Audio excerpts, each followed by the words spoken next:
kame shepa the anka de osa subano ka Kennedy Agyapong so no was and ye dey no yes into your own advantage man because if or NPP feel say you lose you hear the near dey obeje power e dey amaye but per me da ye sunumuni mani so ade hunum ne oyire no ho kakra bi obewi ni correct e Bawumia the prophecies aba say ya share Bawumia nkom ya share Owura Kennedy nkom but say mi wi omo mienu an ne oyire no ho kakra bi obewi ni simple e Bawumia obi a waka say Kennedy bewi ni bia wontwa ntoro eno obi o say Bawumia bewi ni bia wontwa ntoro now eba ne say ya be free the realm of prophecy afi ya be do the realm of strategy and it will impact and visibility. Anyhow affable you are, obey acceptable in the house of the people. Mbako to abano. Edi amount. Policies bend the ne koso cry yetimi engage asoreno. Yen time yes when it comes to election. Number 2, yen hypocrisy now do some ye preaching wrongly. Said ye big jitu mi so in your vision.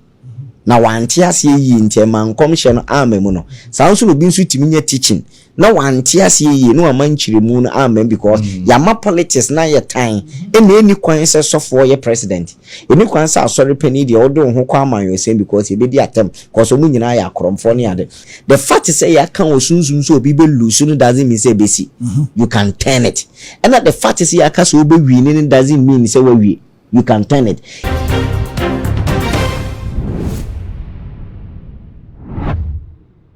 Abusia prophet Samuel Labijima one prophet any wajide e social media yipa na Ghana for say woman na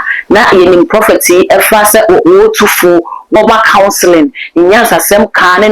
na bebu sem kano eno na ka Ghana for nim say wo ya de pa na so abusia come here say this time around prophet Labi ada vetinen some like class adwe dey wodi na no abeto amanyesem na busia ensem ya wo be kan no eno na ama Ghana for aye confused ye nyina ye nim say NPP for eba beto aba wo primacy eda wo banim na edifo so ahye honkom ye pa ebi dey akwa doctor ebi dey akwa honorable ebi so kire say Brian put ye no dey nyame afre ne dey na so on frɛ no ma season we wa frɛ no ama be 8 years time ansa no so ebetime Ghana man pani ene wo mu a ekeka ho na busia prophet Labi ne dey na wo dey buy no wo kire say womu ahye nkom edema honorable kana kompa kwa Agyapong ni nyina no womu komhye no eye nokre afi womu so ehye nkom edema Dr. Bawumia no wo kire se womu nyina so enkomhye no eye nokre na sabe prophet Labi se wo kan se yabusia wo kire se afi edifo na hye nkom awie enti ye free sunsun from ne ema honam from na se prophet Labi kire se ye free sunsun from ne ema honam from dia na ye bisa se so enkomhye ni enu nyina eye nokre dia ene na hwan nyuma ene bedi nechi amana nkuni mebusia me yenkote prophet Labi eye too much GH ene woni guso awhwe message so me subscribe to me say akai so de be on the kan say ne be na upload me to mu a woni first person ya won say be dika me yenkote prophet Labi na ye ma ye ba e be din komo me from where I sit no you want to say for example when you use Christianity Agristo for edge Yesu di pa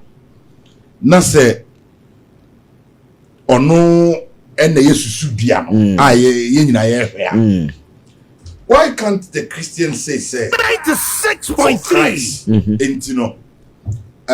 ye nyina no one way or the other say the kind ending yes give you because e can ho but we can do something. It depends on ye.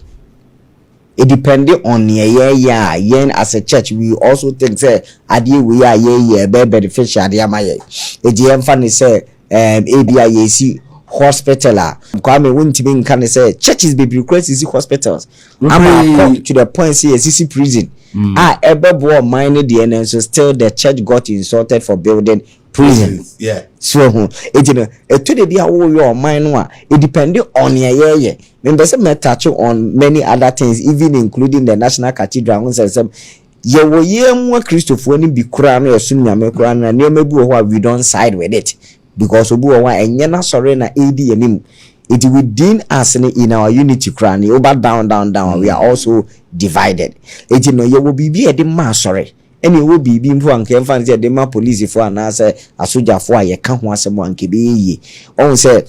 obi akodi bone say wontimi mfa masofo de be ya say bi a chopa na adwanto na ebeko but ibu anka so twi ibu ho a kahafo no besom but the ye church ne say ye be yusu e de wasori ye campaign e de wanim ye prophecies nyina ewia because on say politicians are very intelligent. They know what can enter into the heart of the people. And obi nso ni say me de me ni obi a metwa man de nyame beka and a metro man into here then when a prophecy comes somehow on another platform for campaign edimo because nyame na aka.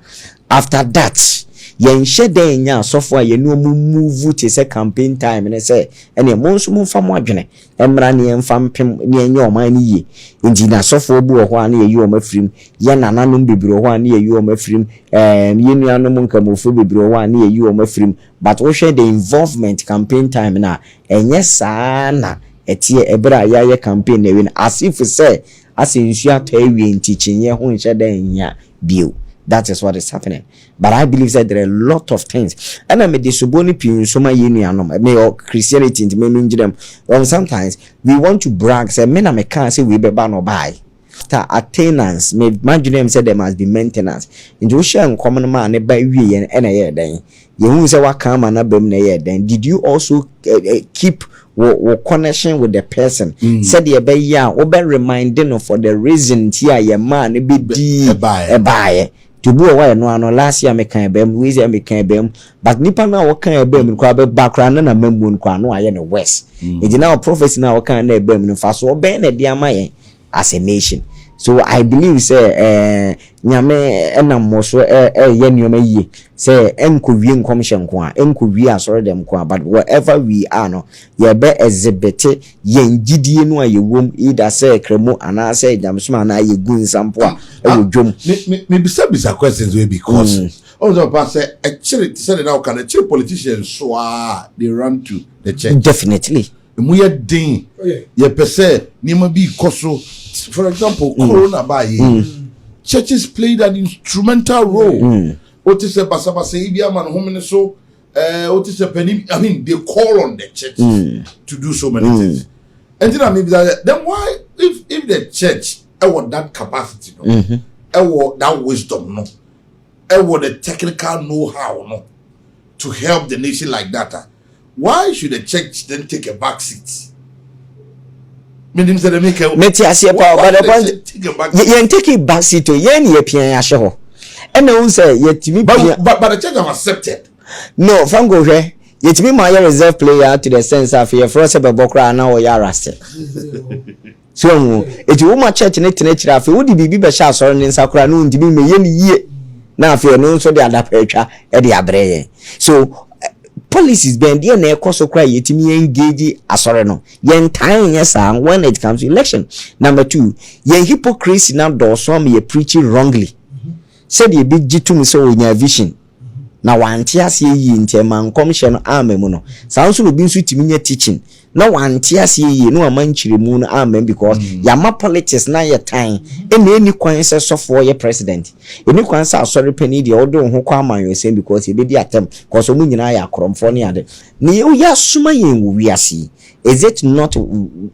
wisdom? See a beko wiase ni ni amayen kanea akwhyen ana enti ya preaching ya ma me no to abrantie bi di hini woni kurom yeye na nso nsagu nti wo se onkoye enam asori a okontiri but Jacob ni Joseph munyina koto obo e de oil apple libation e wo ho no mo se ha na nyame ewo eti obia ni titi wanhwe ya false teachings betimi egura wa ma me se nyame bo akra ma wontam ho fo kra eche se be ya assemblyman na wo ya ade kra be kasa wonye enti ye the timidity e be dane humility to the point say nyame my responsibility wo man na ye womni kra ye se yempe because ye pese so nyankopo ani na wo kotena chire na toto abobo park isi hwan na emfa de wo ye yengo parliament nkwohwa asofo dodo sen kra na ewo ho yenko parliament nkoye yenuanom dodo sen ne gunsa ewo ho because ye yi ahemfo afrim but on fresh communal labor ye beko as an assemblyman and ye yi so for afrim but mansuo mo ne kodi so for so square politics try be try that pa no one na obejai into the way a society aya de bia meta bisa se anyi ya Christopher ya Kremofo ya yesum nyame de bia ya ne ko politics no never try na abade Islam me sheda enimu saba from me Bible mu nantie ne de wo nyina papa baako ye gidi say the founder of faith Christo but the father of faith Abraham and obewo obefa Sarah and Hagar bewo Ismail and Sarah so bewo Isaac di nyina ye funukuru ade but won say last week me kan ya nanka minian masofu bi frɛ mi am kon say Ghana nye Christopher man Ghana ya sɔre kɔman ya dɔɔso memu Christ like we no enhye da nye yi bi asa na de ya na de tie ne sɛ yen a ye free mosque ne free asɔre dem a ye kɔ abonten your life different because more politicians na mutu ye for say hey muntwum hu free munya mesem ayenso yenye yana man yosem but yesum nyame wo man mu ene de o man so na esum nyame enti no ma barrier bia ba se so bi yi nanim se oye nyame sum ni ida se enkramu nyame anasa aso dem Kristo nyame no osom kra no amoa na mu yi no efiri aman yosem nim ne mo meduru time mo more power na afi mu nim say dan psychological effect ina shem kom sa so mesi ne bewi ni e betimi affect obi nso decision na afi no mu pushi prophet no o pushi prophet ni wie no onya na bato no wie ono awie o ko cancer sisi ya no a the next one is hweso na ye onya medwuma ni enye politics sana de no etie itina ya de e wo kwa de ba besi ne ena ye nyina obi a hypocrite some way or the other nje wo said ye de konyame anim ene wo said ye de ba abonten atade e hye no kra no konyame anim opese osesa asif se nyame ye nipa ena ote ho hwe no seven prayers a wanimu a we ro ho kra udware kra nyame hwe wo enye de ode kwa aso dem to de be kwa aso dem opon ya no awro ba ye wa aso dem ya ni san wo stadium aha it uses a society na upgrade a certain level of hypocrisy bi ewe mu asa na de ne tie aha ntino muamo yi nyamesom afri aman yesi mu amayenso ate ase ne yade atum se mo pe vote na mo be pe nkom hye se be affect you be decision tie be hye nkom ana eja de ade ne de iska beto so no de atoso giwia no awie no apo ba bia ate unim no kwasem ni mimini ni ya mepe okay mama dwunumu pa medical aka se ma dwunumu pa de me hu se ase Ghana politics de to de bia hu bia ne e dene anko betime nipa mpe de adu bebri to de bia defe kakra so tro kakra na aboa na o man ma ede yesu o ma tena ase mo mpa no ono anokwa so dem kohwe wo tu hia sa character ejika MPP nka me de ka me hwepa de anka de SH0CKED ka Kennedy Agyapong so no was any ade no yes it's your own advantage man because if MPP feel say you lose you hear the ne ade o beje power e de amaye but pe me da yesunum ni mani so ade hunum ne oyire no ho kakra bi obewi ni correct e Bawumia enti kakra bo kentene no kakra bi as a prophecy na ba no kentene no the prophecies aba say ya she Bawumia nkom ya she owura Kennedy nkom ba se mi wi o mu mienu ane oyire no ho kakra bi obewi ni simple e Bawumia. But I've seen a lot of professors. I say 10 na matia. Emo 8 is going for Kennedy Agyapong kwa jaba. Nje so be kan say. Wunim me ni bibia meka because nyame na eyi akyerewom and whatever they are saying 100% true. Obi a waka se Kennedy be wi ni bia wontwa ntoro. And obi o se Bawumia be wi ni bia wontwa ntoro now eba ne say ye be free the realm of prophecy. Afi ye be do the realm of strategy and it will impact and visibility. Anyhow affable you are obey acceptable in the house of the people mbako to abano the amount. So then the prophecy become prediction. Every prophecy or a proclivity of prediction. Okay. Because prophecy is foretelling. Into to do a can the AC any the ABC. Yes, you can. It's a prophecy they knew. Who saw but the man who said in Yinaso. Inyina so won se me koso da ye na franco wi ni e wo me dayem enu na me di wo wi no be gina so but me so me a prophet se me so da ye no alusu eti fan se me ma candidate for aduchum won ana mama ana okay ye mfa kwabena Japan ana o de me ma me obi a onka ho enya so be ka so wa cheja akon alusu now mensu me hu se walusu na fi na me be yire me say how can we turn this What is where we need to go? But me could be as a maiden na masasa we na mape ho akwan. When beba me ho so no na me wini na we lose you. This is prophecy. The fact is say ya can osunsun so obi be lose no doesn't mean say be see. You can turn it. And that the fact is ya can so be winning doesn't mean say we you can turn it. Ebusia prophet lab in some no na yakwa koti no na ebusia sabre wo kire nsem na say prophet lab ya kire nsem no na wo hwe wo man Ghana sabre bebi a ye wo se bia wo man ni wom na wo hwe empenifo a ejina edema NPP say yenso mo so aba na wo mutime Ghana man peni a emu kwan na wo say sabre Ghana ehia no ma ye hu e wo comment section ho all the social media handles no too much GH all subscribe no like no share na afofo so enye bia hwe midin at the dark gold essential.